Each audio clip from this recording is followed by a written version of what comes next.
Good day, everyone. Today we're going to discuss the adjustments on payables, unearned revenue, capital, drawings, revenue, and expenses. So these are the liabilities account and capital accounts in the financial statement. So the first item will be the accounts payable.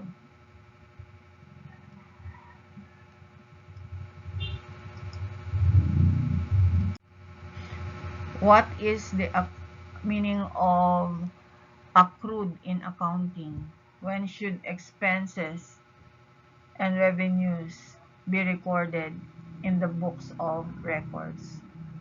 Accrue means to increase in number or amount over a period of time or to accumulate. The adjective accrued comes from the Old French word accrue, meaning growth or increase, which is what the modern word describes as well. Something that grows or accumulates over time. In accounting, what would grow or accumulated over time? The growth may be in expense or in revenue. When should be expenses and revenues be recorded? When talking about when should expense or revenue be recorded in the books of accounts, we must understand the two methods of accounting for expense and revenue that exist.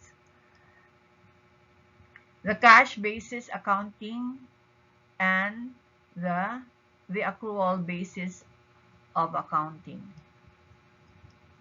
So, cash basis and what is accrual basis?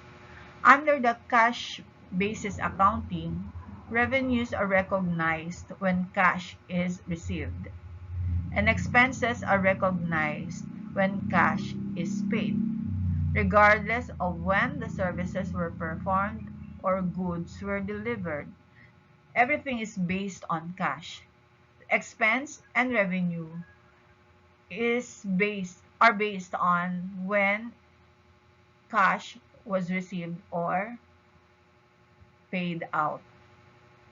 On the other hand, under the accrual basis of accounting, revenues and expenses are recorded when earned and incurred, regardless when cash was received or paid. When is revenue earned? Revenue is earned in cash basis when money or cash is received. In accrual accounting, revenue is earned when services are performed or goods are delivered, regardless when payments therefore was received or not. For as long as the services are performed and goods are delivered, there is already a created right to collect payment, and this right will be the basis of recording the revenue transaction. When should expenses be recorded? In the cash basis of accounting, expenses should be recorded when cash is paid out or disbursed for services or goods received. But in accrual accounting, the expenses are recorded once the services or goods are received, even if there were no payments made yet for the services or goods received. So let's take a look at this illustration. So the basis of accounting are cash basis and accrual basis. So the cash flows and revenues and expense are recorded when? So in cash basis, at the same time cash flows. So in cash inflow or cash outflow, there will be recording of transaction. Now in accrual basis, it does not depend on the cash flow. It depends on whether revenue and expense accrue, or when the right to demand payment for services or goods delivered arises, or when the obligation to pay for services received or goods received arises. So it is just a matter of time in recording the transaction. So when cash is received, it is the same time that the transaction is recorded. In accrual basis, it's different depending on when the right and obligations arise. Understanding Understanding accrued expenses. Accrued expenses or liabilities occur when expenses take place before the cash is paid. The expenses are recorded in a company's balance sheet as current liabilities. Most of the time, payments are generally due within 1 year from the transaction date.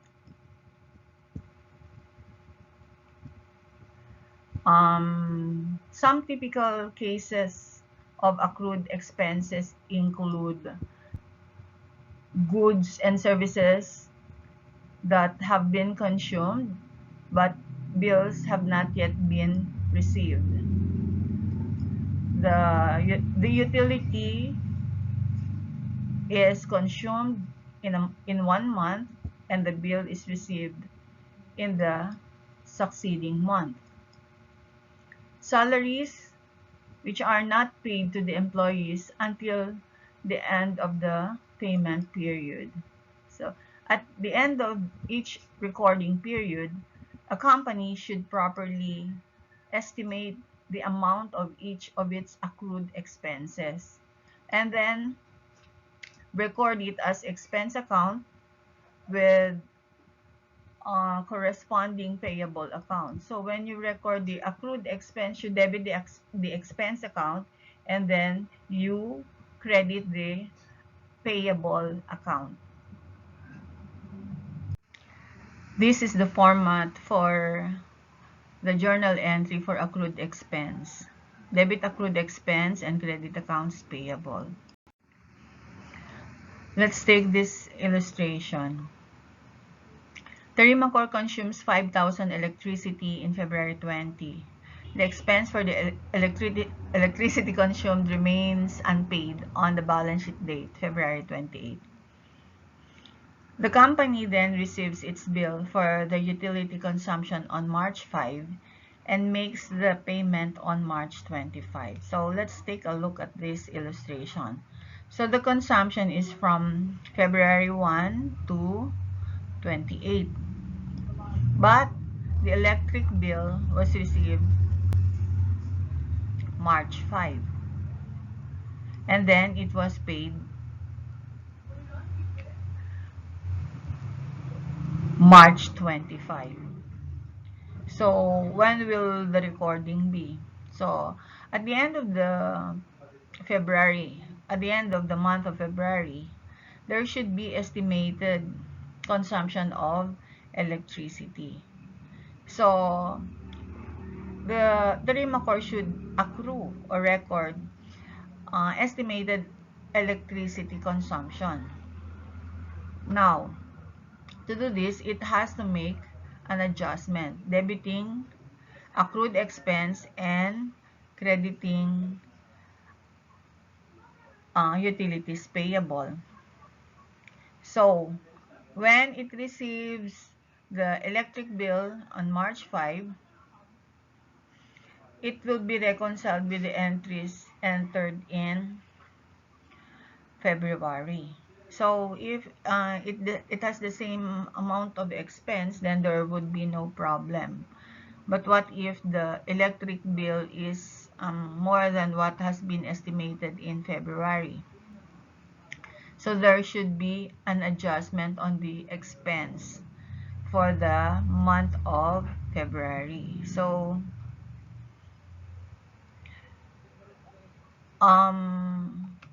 the expense will be increased by the difference or reduced by the difference between the estimate and the actual bill received. Now, upon payment of the bill, what will be debited is no longer the expense but the accounts payable. Let's take a look at the entries. Under the accrual method of accounting, the entry for the transaction should be recorded in the reporting period of February. As shown here, at the end of the month of February, the accrued expense of utility is treated as a current liability, utility payable, owed to the utility company, and an expense utility incurred by the RIMACOR in February. So, on February 28, 2020, there should be a debit to utility expense and a credit to utility payable. So, if there is no difference between the estimate and the actual bill received, there would be no recording anymore of any adjustment. And the next recording will be the recording of the payment of cash. So, if on March 25, Terimacorp paid cash for the utility expense, then it's no longer the utility expense that will be debited, but the account utility payable, because the expense has already been recorded as payable on February 28, 2020. So we go to the next item. We're done with accounts payable. So the adjustment in the accounts payable will be the accrued expenses. So accrued expenses are the internal transaction that should be recorded in the accounts payable. Now we go to the next item, which is unearned revenue. Unearned revenue is also a liability account. So does it occur? How does it being created in the account? What is unearned revenue? Unearned revenue is a revenue or income received in advance. Unearned revenue is money received by a business entity for a service or product that has yet to be provided or delivered. It can be thought of as an advance collection for goods or services that a business entity is expected to supply to the purchaser or customer at a later date.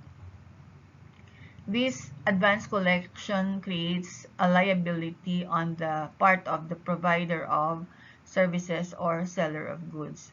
This advance collection of income is also called deferred revenue or advance collection of payment or unearned revenue. Unearned revenue or deferred revenue is most common among companies selling subscription-based products or other services that require prepayments.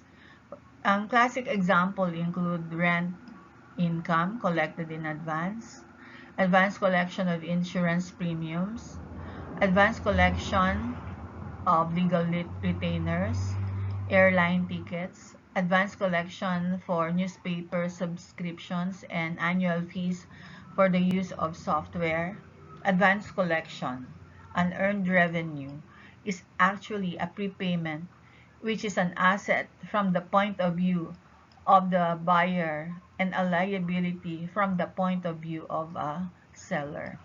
When Terimacore receives a prepayment from Macorals for goods to be delivered 3 months from now,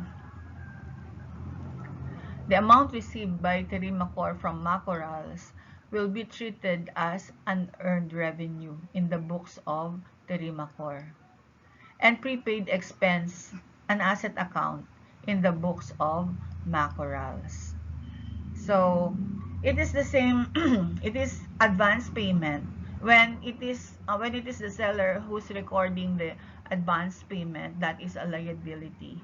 When it is a buyer who's recording the prepayment, that is an asset. There are two ways of recording advance collection of income. For purposes of illustration, let us assume that Terimakor promised to deliver to Macoral's 120,000 worth of medicines and medical supplies.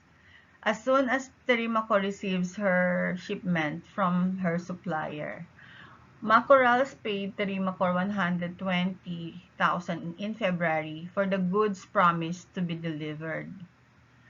The entry to record this advance collection from Macorals will be debit to cash and credit to unearned revenue, which is a liability account. On February 28, Terimakor was able to deliver 50,000 worth of medicines and medical supplies to Macorals. The entry to record this transaction will be to reduce the liability and to record the revenue. Therefore, to reduce the liability account unearned revenue, it should be debited by 500,000, and to increase the revenue account is credited by 50,000. So, the entry to record advance collection, debit to cash, 120,000, and credit to a liability account. To record performance or delivery, the unearned revenue should be reduced by the amount of what has been delivered. So the 50,000 will be a deduction from unearned revenue or liability. So a debit to a liability account is a deduction from that liability account. And to recognize or to record the revenue, it should be credited by 50,000. So there are two methods of recording advance collection of income. The revenue method and the liability method. So it depends on the account title being used upon the occurrence of the advance collection. So upon advance collection, what was credited was revenue account, then that is a revenue method. So if Terimakor records the transaction using revenue at the onset of the transaction, then that is a revenue method. How are you going to adjust the revenue method? So the revenue has already been recorded. Therefore, if there has been partial delivery, what is not recorded is the unearned revenue. So you're going to record as an adjusting entry or as an internal transaction the unearned revenue. Because you have already recognized or recorded the revenue, you are going to record the unearned revenue or the liability. So in this case, Terimakor delivered 50,000, therefore the unearned revenue should be 70,000. So in this, and what should be debited will be the revenue account to reduce the revenue account to its actual value, which is 70,000. So when we 50,000. So when we debit the revenue by 70,000 and it has a previous credit of 120,000, there is a revenue, actual revenue of 50,000. Now this kind of method should be reversed at the beginning of the next accounting period, because this unearned revenue will appear in the in the balances or in the accounts if it is not going to be reversed, and there will be inconsistency in the method being used because it will become a liability method then if it will not be reversed. So the next item will be the notes payable, interest on notes. The discussion in the computation of interest on notes and interest on loans is similar with the discussion on interest in notes receivable and interest on, not this one, interest on notes payable, or in any computation of interest. It's just a matter of point of view. If it's a notes payable, then it becomes interest expense. If it's a note receivable, then it becomes interest income. But the manner of computing for the interest is the same. Okay, so the the adjustment on notes payable is interest expense. In the same manner, the adjustment in mortgage payable is interest expense. So we have the next item, the capital and drawing account. So in these accounts, there will be no internal transaction because everything is documented here. Except for some errors that should be adjusted, there will be no adjustments on the capital and drawing accounts. So we go to the revenue account. We've discussed the advance collection um, as as a liability. This time we're going to this revenue, accrued revenue. So what is an accrued revenue? Accrued revenue is income that has been earned, meaning services were performed and goods were delivered, but no cash has yet been received. Accrual accounting is based on the revenue recognition principle that seeks to match revenue to the period in which they were earned, rather than the period in which cash is received. In other words,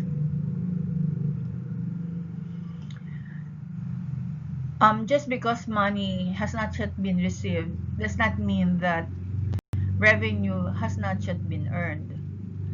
The matching principle requires that revenue be recognized in the same period that expenses were incurred in earning that revenue.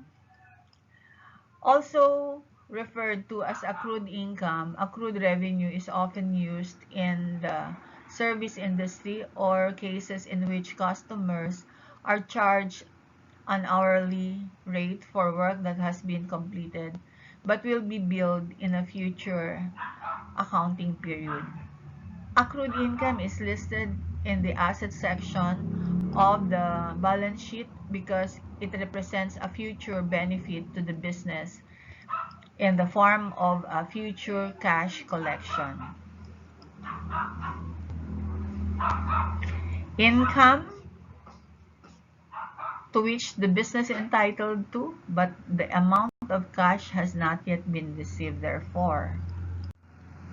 So the entry, accrued revenue income which has been earned but not yet received. Income must be recorded in the accounting period in which it is earned. Therefore, accrued income must be recorded in the accounting period in which it arises, rather than in the subsequent period in which cash was received.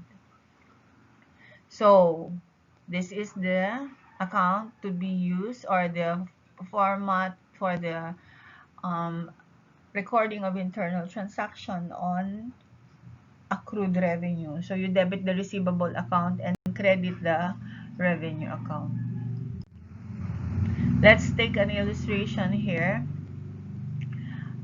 On February 28, 2020, Tarimacor calculated 1,000 as rent earned but not received from Master Siomai stall owner who rented stores frontage, Terimacor's store frontage. The cash was received on March 5, 2020. These events will be recorded in the journal as follows. This occurrence will give rise to revenue of 1,000 and a right to collect the same amount. Therefore, to increase the receivable, account receivable should be debited, and to increase the revenue, it should be credited by 1,000.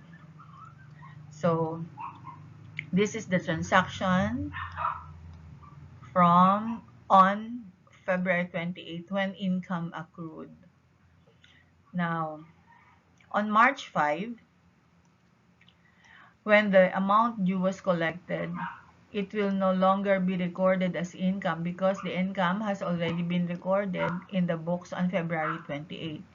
The next entry would be to remove the account receivable from the books because cash has been received. So on March 5, the entry should be a debit to cash and a credit to accounts receivable. This accrual system of recording is applicable to all items accruing at the end of the accounting period, such as commissions earned but not received, services performed but no collection happened yet, and other similar income accrual occurrences. So the entries will be the same. You debit the accounts receivable and you credit the revenue upon arising of the right for income, and then you debit cash and credit accounts receivable upon collection. So the last item in the unadjusted trial balance is expenses. We've already discussed the adjustments in expenses, like in supplies, prepayments, accrued expenses. So there's no much to be discussed here, but to consider this as the last item in the analysis of the unadjusted trial balance.